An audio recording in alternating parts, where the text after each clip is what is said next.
Tallahassee locations with service, selection, and satisfaction since 1936. WTWC, Tallahassee, Florida.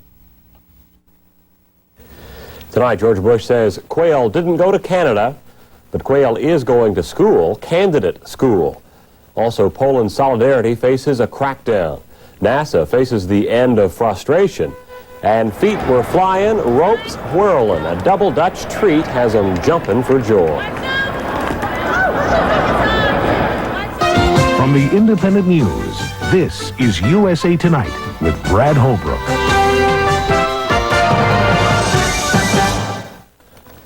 Good evening. George Bush has launched his most emotional defense yet of his running mate's service in the National Guard. Speaking to the veterans of foreign wars in Chicago, Mr. Bush charged that his vice presidential choice, Dan Quayle, is under shrill partisan attack.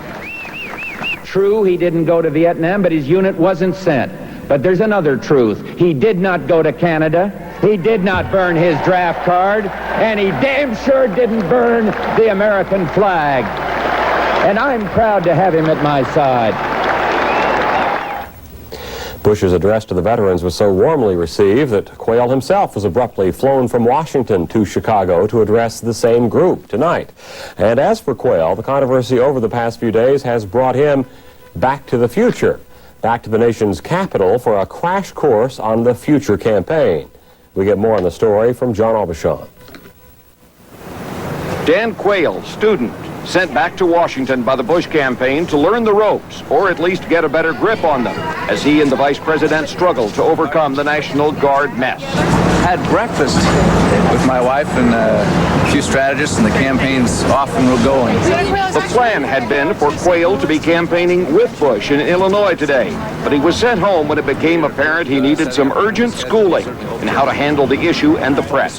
Things were so bad that even in church yesterday, a quietly furious World War II veteran whispered, "You're a draft dodger," to Quayle as the veteran walked down from the altar after receiving communion. I served 6 years in the National Guard, and like millions of Americans who have served in the Guard, I served today, and I'm proud of that. That line from his acceptance speech is the same tack Quayle is still taking, insisting in carefully controlled television interviews this morning that he got into the Guard fairly and served honorably. He'll try the same approach when he goes back out to campaign again. This Wednesday, he'll have a sympathetic audience, a National Guard convention in St. Louis. Meanwhile, Bush has detailed a bevy of his best political professionals to work with Quayle, trying to eliminate the stumbles and gaffes that have characterized his first week. I think the announcement was handled poorly. I think that the visit to Huntington, Indiana was handled poorly. I think the challenging of the crowds of the press alienated the press and therefore caused problems and will continue to cause problems in the future. Political analyst James Thurber says one thing Quayle needs to avoid is his foot-in-mouth tendency in encounters with the press. Last week, for example, Quayle explained his Guard service by saying, in effect, he didn't know he'd be running for vice president later. Quayle says he was a journalist himself once and understands what's going on, including media feeding frenzies like this as he arrived for one session with advisors. But does his image need improving? Oh, I hope not. Hoping is one thing, but the fact is that instead of the big boost George Bush had hoped his campaign would take away from last week's convention, the headlines have been dominated by Quayle and the brakes he's put on the Bush effort.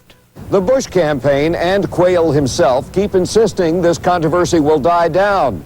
And once they get out onto the campaign trail, talking about the issues, it will be almost forgotten. But for all their insisting, they really don't know that, and they are terribly worried. John Aubuchon in Washington. Senator Quayle is getting his intensive crash course on how to be a better national candidate from some of the best political consultants in the business. Tonight's senior correspondent Jeff Kamen talks to a political consultant with lots of experience in tutoring politicians like Dan Quayle. Behind these closed doors in Washington, D.C. are the offices and the studio of Democratic Party media gurus Carter Eskew and Bob Squire. In the past, they have guided Democratic candidates through tough times to victory. Dukakis in a race for governor, part in a contest for the U.S. Senate. Eskew says the Bush team is exposed to special risks by putting Quayle into media cram school. One thing, it's a sign of how desperate they are, frankly, because this just contributes to the image of an inexperienced, untested candidate.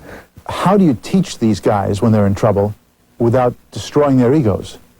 Well, it's a very good point, because you're absolutely right. I mean, these people are not automatons. Dan Quayle's 41 years old, but he comes in with a 16-year experience in politics. Things have always worked for him. He's been a golden boy. He's never had a problem like this in his life. This has got to have been a very, very rough period for him, and I'm sure he comes in there with a very fragile ego, whether he knows it or not.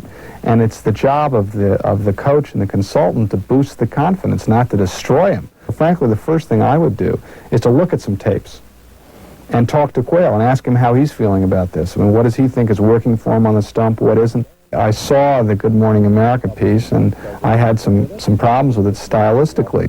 Thanks for coming in. Thank you. It's been one heck of a week for you, hasn't it? Now, one of the things that you should try to do when you're being interviewed is try to get the sympathy or the empathy of the interviewer. Try to get them on your side. Now, not always going to work, but that was a perfect opportunity for Dan Quayle to say, yeah, it's been quite a week. Instead, he said, yeah, it's been exciting. Hadn't experienced this before, and I'm starting to enjoy it. It sounded phony. It sounded hollow. Immediately, you really weren't on the guy's side, and the reporter had a license to bear in. The other thing that he kept doing was referring to Mom and Dad, calling Mom and Dad to ask them what he should do. And it made him look like a child, and not someone who's running for vice president. Those were some things that I think if he looked at on tape, and he's an intelligent and savvy politician, we have to assume that he is, he'd understand himself. You wouldn't even have to say anything to him. He'd look at it and he'd sort of wince, and he'd say, okay. Democrats publicly and some Republicans privately say the biggest problem with Quayle isn't Quayle. It's the way he was selected by George Bush, in great haste when in fact he had 5 months to think about it and without an exhaustive investigation. Jeff Kamen in Washington. And when we come back, the crackdown underway tonight in Poland and the countdown with lots of NASA's marbles set to ride in one basket. Stay with us. USA Tonight, brought to you by Taster's Choice and by AT&T. When you have heartburn, you can bet on effective cherry-flavored Rolaids antacid. Calcium-rich, sodium-free, and a winning cherry taste. Cherry-flavored Rolaids. Tastes like cherry, works like Rolaids. Hemorrhoids. They hurt, burn, and swell. Over the years, more doctors have recommended Anusol than Preparation H to relieve the hurting. Anusol is the word to remember for relief. The handsome, dashing Ford Aerostar for $1989. It's really quite a van about town. Traveling with the sports crowd. Playing the market. Escorting ladies. Pulling its own weight. Staying out all night. And powering its way to the top. Ford Aerostar. It's in a class by itself. Have you driven a Ford lately? Ed Booth for circuit judge, for a judge with experience. Over the last 25 years, I've represented people in every county in this circuit. I've tried cases in every courthouse. I think I can do a good job. That's what a judge is required to do in this circuit. Take care of responsibilities in the business of all the people. Ed Booth for circuit judge, for a judge with experience. Send summer off in style at S&K's Goodbye Summer Sale. Silk and linen blend sport coats on sale $59.97 each. 2 for $100. Lightweight summer suits $79.97 to $119.97. Knit shirts, summer shorts, swimwear and casual slacks $9.97 each. Now at S&K. Buy 'em and wear 'em before summer slips away. Don't you hate goodbyes? S&K Famous Brand Menswear in the Killarn Shopping Center, Thomasville Road at I-10. The biggest threat to the communists in Poland since 1981 is being met with riot police, curfews, and warnings of dire results if the striking workers don't end their walkout. More than a dozen enterprises, including shipyards, transit operations, and coal mines, are affected by the strike. Workers are demanding better pay and the legalization of the union solidarity. The government says the situation may lead to bloodshed. Monsoon rains are hampering rescue workers trying to find bodies and help the survivors of the powerful earthquake that struck Nepal and India Sunday. At least 650 people are dead. A comprehensive casualty report probably won't be made for another day or so due to the remoteness of the area affected by the earthquake. One of the injured survivors says, quote, "I ran out of the house when the ground began to shake, but I went back to get my mother. When I tried to open her door, the house fell on me." The United States Army is now helping to fight the wildfires in the West. The first 600 newly trained troops pitching in at Yellowstone National Park, where fire has consumed 350,000 acres this summer. Most of the park is still open, though, including Old Faithful. The biggest fire in the park exploded over the weekend. Wind whipped it, ate up more than 46,000 acres in one day alone. Right now, no towns are threatened by forest fires. NASA plans to fire the U.S. space program back into business around September 25th. Engineers, astronauts, and ground crew alike enduring the intense frustration of the past 2.5 flightless years since the crippling Challenger disaster. Ed Miller reports now with a launch in sight, NASA is setting its sights on success with an especially critical eye towards safety. This test is simulation, but in just about 1 month, Americans will once again return to space for real. Led by Commander Rick Houck, astronauts Pinky Nelson, Dick Covey, Mike Lounge, and Dave Hilmers plan to spend 4 days in orbit to launch a $100 million communications satellite for NASA. All crew members have flown shuttle missions before. We know it's an important flight. We know that we'll do a good job. We know that we've been adequately trained, that we've had an adequate voice, and I think we're ready. NASA claims hundreds of improvements have been made in the entire space shuttle system.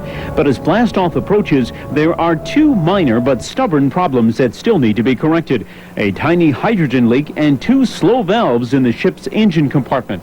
NASA is taking a very careful look at the hydrogen leak since it cannot be fixed at the launch pad. Therefore, officials must make the decision to either live with it or scrap the mission. Just this past Friday, NASA plugged up another leak in a steering rocket system. NASA also has taken a very close look at the joints in the solid rocket motors to make sure hot gases won't burn through. Newly designed O-rings promise to add better insulation, especially for the rough liftoff. There have also been improvements in the shuttle's brakes, landing gear, and front steering, which should improve landing. The thing that we don't forget as a crew is that a lot of those changes have not been flight tested yet, and that our mission indeed is a flight test of those changes. Specifically because of the Challenger disaster in which 7 astronauts lost their lives, there are several new safety mechanisms now in place for the Discovery shuttle. If necessary, astronauts now have the option of bailing out in certain situations. They will now be able to slide down and away from the shuttle if they must parachute to safety, either before they leave the Earth's atmosphere or during re-entry. They will wear pressure suits equipped with life rafts. At the launch pad, there are more fire detectors and protective fire barriers, plus a rapid evacuation system if astronauts and pad personnel need to escape in a hurry. We can't dwell on what happened in the past, or we'll never look forward to the future. T-minus 15, 14, 13. After 2.5 years of re-examination, improvements, and testing, NASA engineers now say they're pumped up and believe all systems are go. I'm Ed Miller. And up next on the Health Beat, for the royal baby who had everything but a name. And later tonight, tea time in England gets some pint-sized competition for the first time in nearly 50 years. The making of freeze-dried Taster's Choice coffee. Search the world for the finest coffee beans. Grind them. And at the peak of freshness, brew the richest, most aromatic coffee you can brew. Then freeze it.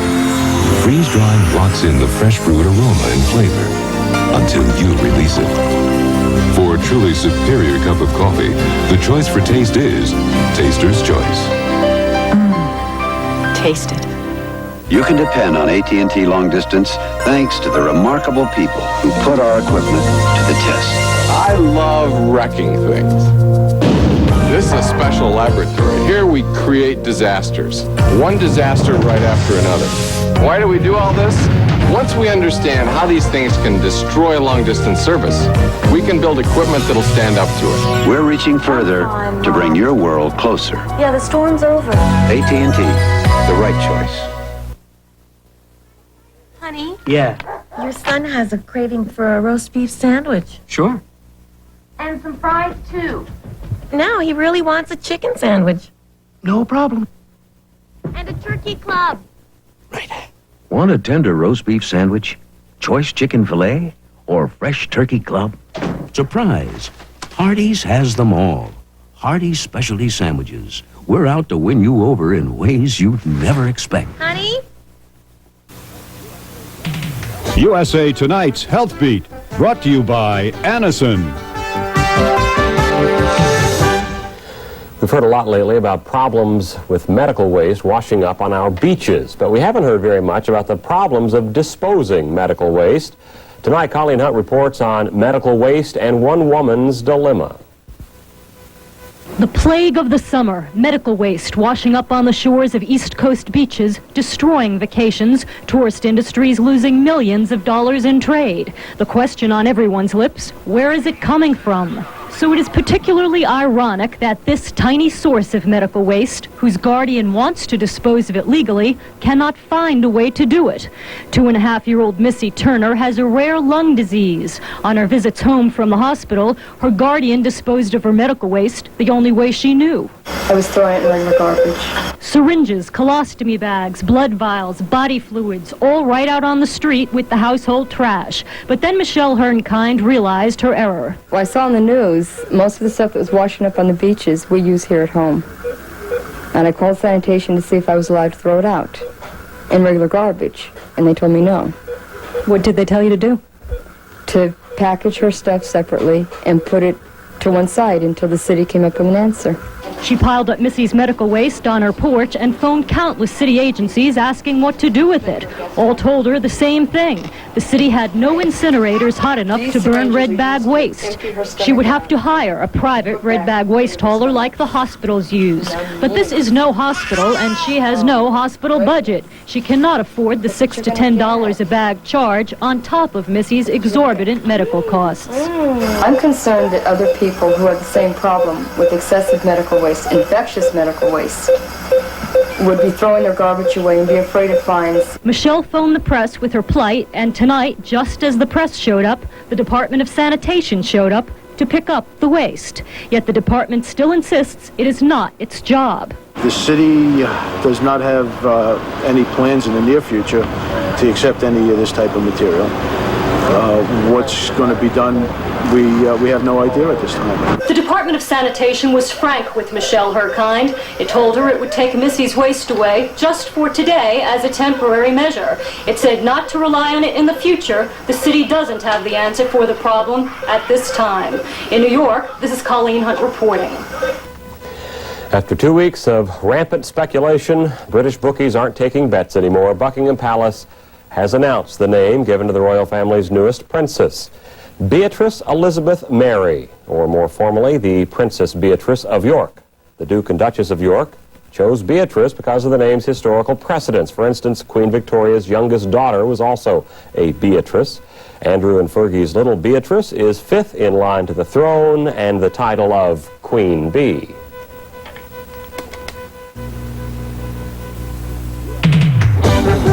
USA Tonight's Health Beat, brought to you by Anison.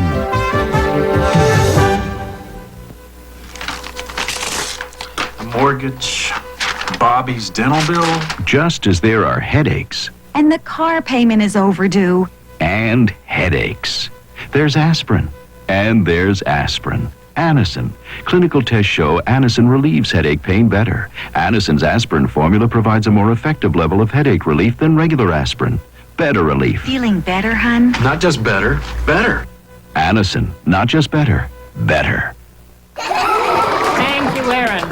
Okay, Josie, would you please read yours? My summer vacation. We left for 2 weeks to go to Yellowstone. That was Saturday. Then Daddy's money got stolen and we had to come home. That was Sunday. It could happen to you right here in the U.S., so don't carry cash. Carry American Express traveler's checks. Don't leave home without them. You've just been caught knocking off the Kellogg's Cracklin' Oat Bran. How do you handle the consequences?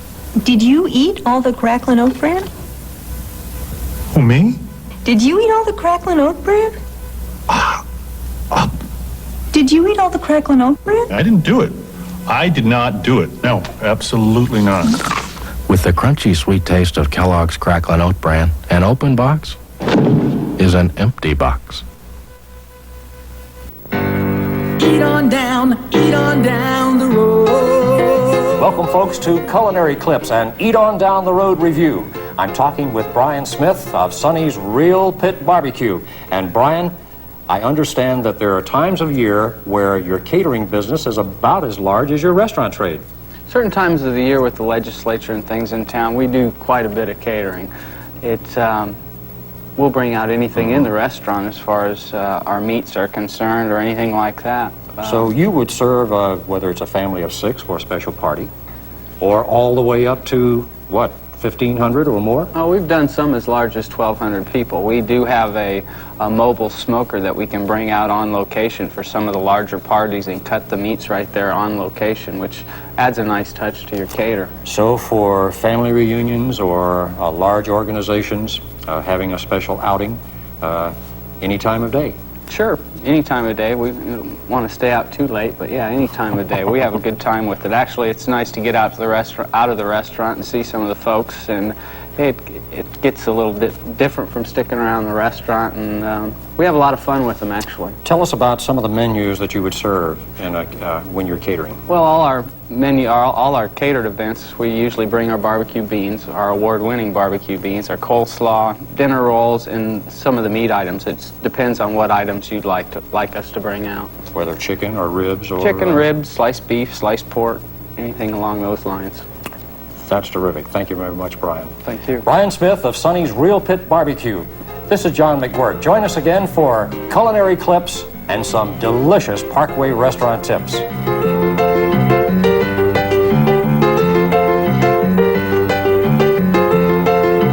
Eat on down the road. Hello, I'm Jay Frederick from Jay Frederick Jewelers. We specialize in fine diamonds, gemstones, 14 and 18 karat gold jewelry. Let us design and create that special piece of jewelry just for you. We have a jeweler on premises to repair and redesign your jewelry. We are dedicated to quality, service, and serving your every jewelry need. J. Frederick Jewelers, located at the corner of Market Street and Timber Lane Road. We want to be your jeweler.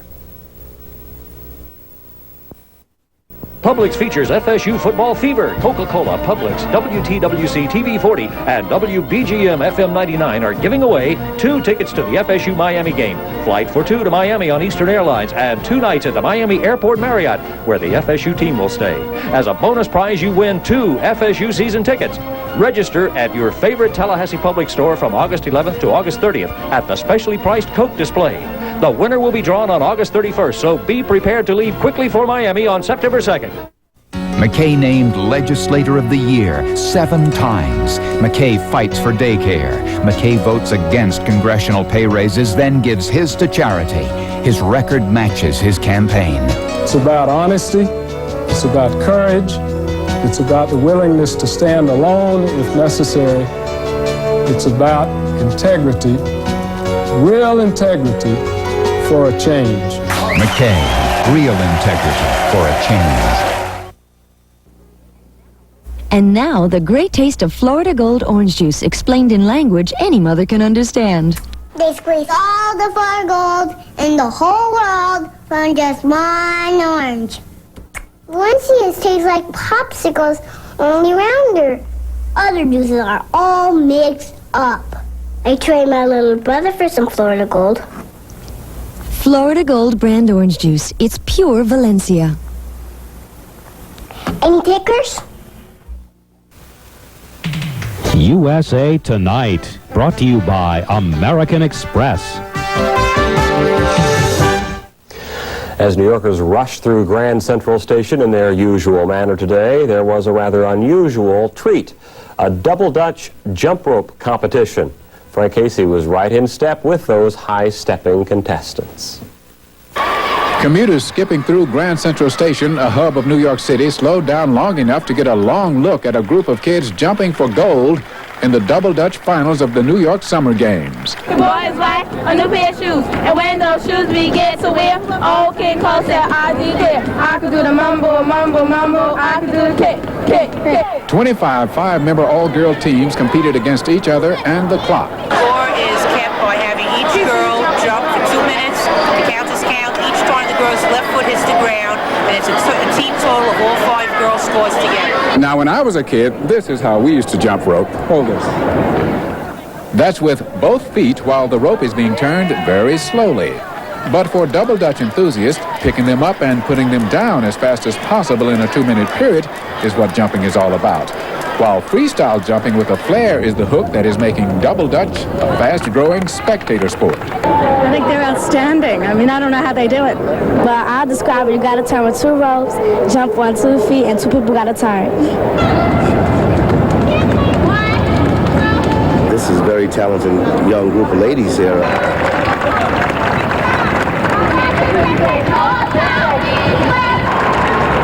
When double Dutch is moved into fast forward, some of the kids have been known to perform nearly 200 jumps per minute. It is a tough, competitive sport, and there is talk, at least around here, and a dream that this inner-city street game may one day become an Olympic sport. I think double Dutch should be an Olympic sport because it takes a great deal of stamina, perseverance, teamwork, and practice.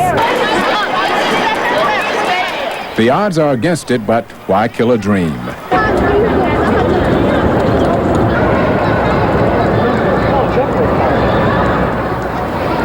I'm Frank Casey reporting.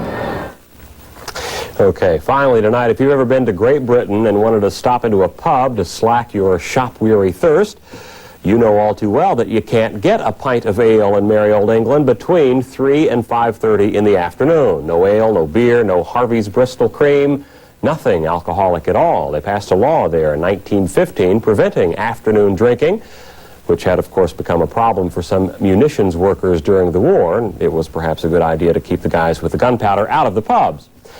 But now, that long-standing prohibition is over as of today. Pubs ringing in the new liberalism with town criers heralding in the news. The law had been ignored a lot. Many pub owners don't expect a big change in their daily routines, but one said, it does give us a new freedom. We're not treated like children anymore. That's USA Tonight. Good night.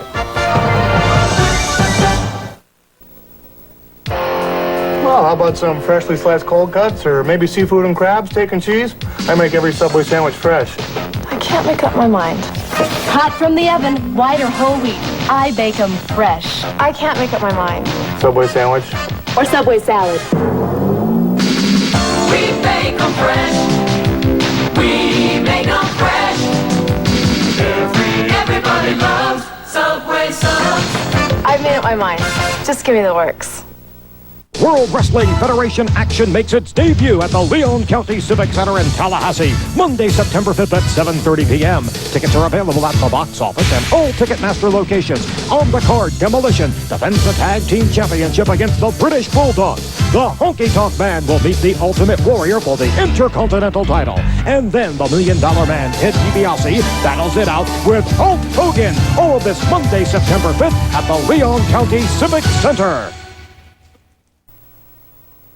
Ethan Allen's summer sale is now in progress. For the interior of your home, select from our fine quality furniture at the Carriage House and Ethan Allen Gallery, 1919 West Tennessee Street. WTWC TV 40 Tallahassee.